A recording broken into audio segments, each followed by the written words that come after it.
그냥 박람회 있길래 그냥 가서 바로 돼서 그냥 입사한 거예요. 일단 피자 왔으니까 네. 식기 전에 한 조각 이렇게 먹어보도록 할까요? 네. 네. 이야.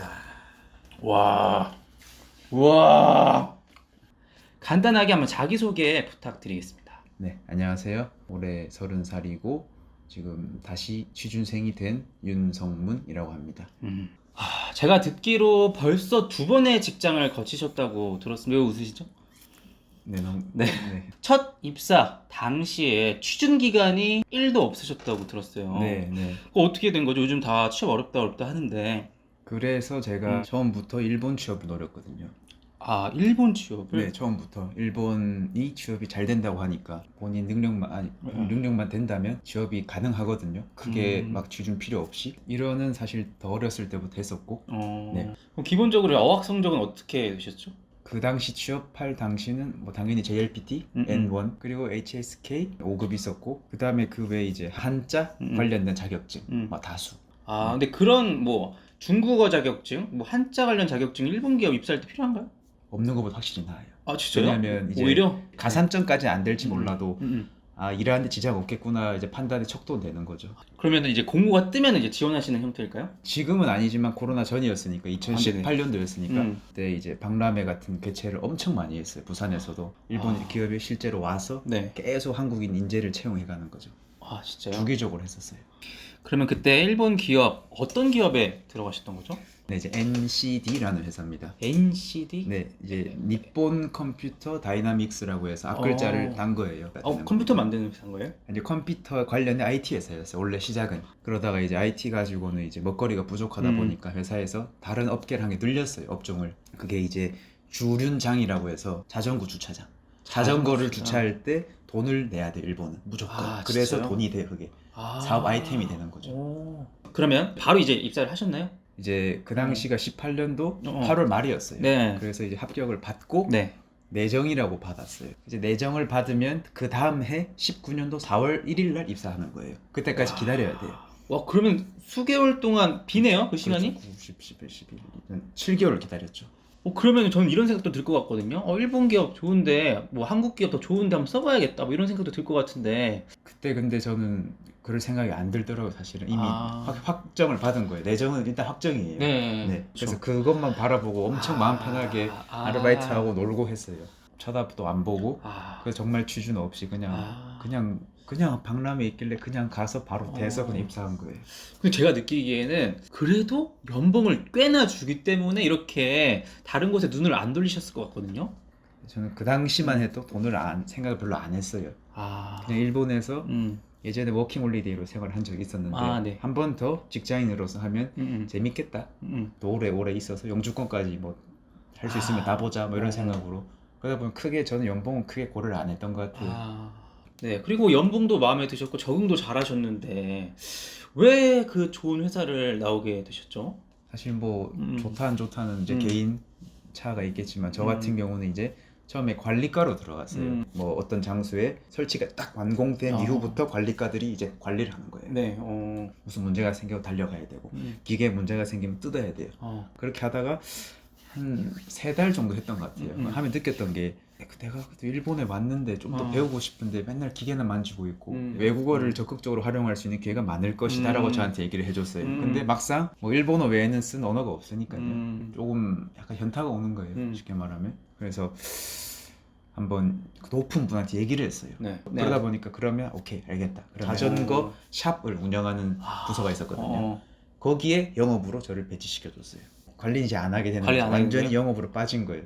그럼 좀 괜찮으셨네요? 뭐 크게 나쁘지 않았어요. 그래서 관리보다 확실히 나았던 것 같아요. 그쵸. 네, 제 그래도 저한테 적성에 관리보다 영업이 맞았던 것 같아요. 해보니까. 그래서 이제 2020년 딱 그때부터 영업으로 시작한 거죠. 새로운 마음으로. 새로운 마음 너무 좋았죠 처음에는. 그렇게 하다가 2020년 3월쯤부터 이제 코로나가 터지기 시작했거든요. 코로나. 일본도 이제 한국보다 한 달 정도 늦기 시작한 거예요. 들이닥쳤어요? 네. 뭐 그래서 그냥 이럴 것 같으면 그냥 한국 가는 게 낫지 않을까. 언제 끝날지도 모르니 재택근무 계속 하고 싶지 않은 거예요. 아무도 없는 그곳에서. 그러면 이제 바로 사직서를 내나요? 그래서 한 달 지나고 나서 생각을 했어요. 계속 버티면 뭐 괜찮아질 수도 있으니까 해볼까? 라는 생각과 이직을 하자. 근데 뭐 이직 해봤자 제가 한국에 돌아오는 것밖에 없으니까요. 어차피 한국도 똑같은 상황이에요. 코로나 때문에 일을 구하기 힘들 거잖아요. 그렇죠. 네, 와도 문제인 거예요. 어떻게 그래서 헤드헌팅 이제 회사가 많거든요. 거기 이제 제가 이력서를 막 넣었어요. 일본계 기업 본사는 일본인데 이제 지사나 법인이 이제 한국에 있는 서울에 있는 그런 거 있잖아요. 그런 회사들에 일부러 노려서 이력서를 막 뿌렸어요. 여러 이제 헤드헌팅 회사에 거기서 딱 하나 얻어 걸렸어요. 그래서 그 사람 연락을 취하고 이런 회사가 있는데 뭐 괜찮대요. 회사 이름 뭐예요? K와라는 회사입니다. K와? 네, 거기 추천을 받아서 바로 왔죠. 서울 K와 광전 그 회사에서 네. 어떤 직무로 이제 일하시게 되는 거죠? 영업으로 바로 일을 했습니다. 영업으로? 네. 일은 어땠어요? 그 NCD에서 했던 영업은 좀 편한 영업이었다고 생각한다면 이제 서울 K와 광전이라는 곳에 오면서 영업을 하다 보면 진짜 영업이 되는 거죠. 한국 와서 솔직히 제대로 된 진짜 영업을 했던 것 같아요. 반도체 디스플레이 관련 회사였거든요. 디스플레이를 제가 뭐 공부를 따로 해본 적도 없고 이공계도 아니다 보니까 전혀 모르겠는 거예요. 그래서 거기서 많이 혼나고 미팅 가서도 아무 말 못하고 땀 삐질삐질 흘리고 너무 힘든 거예요. 해본 적이 없는 분야다 보니까. 그래도 버텼죠. 이제 뭐 내일 채용 공개도 하고 있었으니까. 그럼 최소 2년 버텨야 1,500만 원 받는 건데 또 금방 그렇죠. 나오셨단 말이죠. 그렇죠. 한 10개월밖에 안 했죠. 퇴사의 이유가 뭘까요? 이거는 이제 제 문제가 제일 큰 것 같아요. 일단 직무까지는 뭐 그렇다 치더라도 업계가 너무 맞지 않았다. 디스플레이는 너무 어려웠다. 그리고 두 번째 거래처와 제가 다녔던 그 K바라는 회사와의 이제 갑을 관계. 저는 항상 의리였거든요. 근데 원래 알아요. 영업이 의리란 거 알고 있고 그렇게 해야 되는 것도 알고 그렇게 배운 거니까. 근데 제 기준에서 도가 지나쳤어요. 제가 전화로 많이 쪼였거든요. 전화로. 이제 비대면 코로나 덕분에 전화로 쪼였던 거. 안 그랬으면 갈 뻔했어요. 사실은. 그렇죠. 덜 간 거죠. 코로나 덕분에. 욕을 엄청 먹었어요. 제가 제일 힘들었던 게 어떻게 책임질 거예요 라는 말이고 납기를 못 맞췄다고. 근데 제가 할 수 있는 게 사실 없거든요. 저는 그냥 중국에 해서 그냥 중국 공장에 전화해서 굽실굽실 하는 거예요. 그렇게 해서 겨우 맞춰서 한국에서 연락을 해요. 어떻게 맞췄습니다 라고 하면 그냥 그 대답이 이제 환장하는 거예요. 되죠? 되죠? 네, 되죠? 된다고 했잖아요. 당연히 되는 거 왜 넌 못해 임마. 이제 바로 이제 또 사직서를 냅니까? 10개월 후. 그래서 짜증이 나서 주식을 100주를 사고 이제 갑지라는 회사에 주식을 사면서 사직서를 냈다. 네.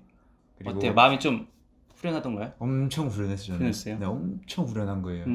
그래서 이렇게 붙잡는 거예요. 너 그러면 내일 채용지 가입한 거 있잖아. 그거 돈 다 날라갔는데 괜찮아? 라고 하길래 괜찮습니다. 그런 건 중요하지 않습니다. 그렇죠. 그런 거야 뭐 당장. 업종이 맞았더라면 괜찮았을 거예요. 그래도 업종도 안 맞지. 그리고 뭐 저 문제도 있겠죠. 그 멘탈이 약했으니까 그걸 못 견딘 멘탈. 그만두니까 되게 후련해지더라고요. 3월달에 그만두게 됐습니다. 네네. 치즈볼 하나 드세요. 네, 이제 2개의 직장 다니고 나서 이제 퇴사를 하고 이제 올해 3월부터 이제 취준생이신 거죠? 정확히 말씀드리면 5월부터예요. 3월 그만두고 바로 또 이제 알바 비스무리하게 단기 계약직을 일을 바로 구했었거든요. 제가 살면서 거의 쉬어봤던 적이 없거든요. 그래요? 쉬면 좋지 않아요? 좋으면서도 저 얼굴 보세요. 쉬고 있는데 얼굴이 초췌하잖아요. 이거 한번 띄워주세요. 제가 그 이력서에 나온 그 윤성무님의 얼굴이 있고 그게 무려 3년 전 사진입니다. 그리고 지금 이 얼굴을 비교해주. 그럼 이제 그걸 끝나고 이제 5월부터는 이제 본격적으로 다시 이제 취업 시장에 뛰어든 거잖아요, 그렇죠? 네. 이제 다시 취준생이신데 그 전에 경력들이 있지 않겠습니까? 지원 직무나 산업이 좀 달라지신 건가요? 지금은 최대한 영업은 솔직히 피하려고 노력은 해요. 이전에 안 좋은 경험 때문에. 네. 근데 해왔던 게 영업이잖아요. 그래서 그게 어필하기도 사실 좋아요. 경력상. 그래서 피할 수 없다면 제가 좀 관심 있어 하는 분야, 산업 쪽으로 영업을 하는 게 그나마 제가 덜 스트레스 받지 않을까라고 생각하거든요. 스트레스를 덜 받을 것 같은 협회나 아니면 뭐 사회적 기업이나 일부러 그런 식으로 좀 노려서 넣고 있는 것 같아요. 계속. 어떻게 보면은 어떤 본인에 대한 파악 없이 바로 입사를 했고 그로 인해 겪었던 많은 시행착오들이 있었어요. 비슷한 상황을 겪고 있는 혹은 내가 아직도 뭘 할 수 있을지 뭘 잘할 수 있을지 모르는 취준생분들을 위해서 어떤 말을 해줄 수 있을까요? 네, 그 방금 말씀 되게 잘 해주셨는데 본인 파악이 먼저 돼야 되지 않나. 본인이 했던 걸 한번 돌이켜 보면서 그 시간을 좀 생각보다 오래 가지는 게 좋을 것 같아요. 내가 어떤 사람인지, 어떤 일을 하면서 어디서 기분이 좋았는지, 기분이 나빴는지, 힘들었는지 뭐 등등 본인 파악을 먼저 하는 게 일단 첫 번째 단계. 그 다음에 이제 일을 구하는 건데 거기서 이제 또 저는 몇 개 더 정해야 한다 봐요. 나는 정말 돈이면 다 된다. 그리고 그 돈을 위해서 NCS 시험을 공부를 한다거나 그걸 다 감수할 수 있다. 돈을 위해서. 그러면 그 사람 그걸 해야 돼요. 네. 근데 난 이 감수를 못 할 것 같아. 네. 근데 돈은 벌고 싶어요. 네. 그러면 그건 말이 안 되는 거예요, 사실은. 그럼 본인 파악이 안 된 거죠. 네, 그건. 안 된 거예요. 네. 그럼 말이 안 되는 거고 둘 중에 하나는 이제 버려야 되는 거죠. 맞추면 돼요, 그냥. 깔끔해요. 그렇게 해야지 일을 오래오래 할 수 있을 것 같습니다. 제가 실패를 해봤잖아요. 네, 일을 오래 하려면 네, 자기가 할 수 있는 걸 잘해야 선택해야 돼요. 아, 그리고 혹시 부모님께서 오늘 이 영상 출연하시는 거 알고 계신가요? 아니요.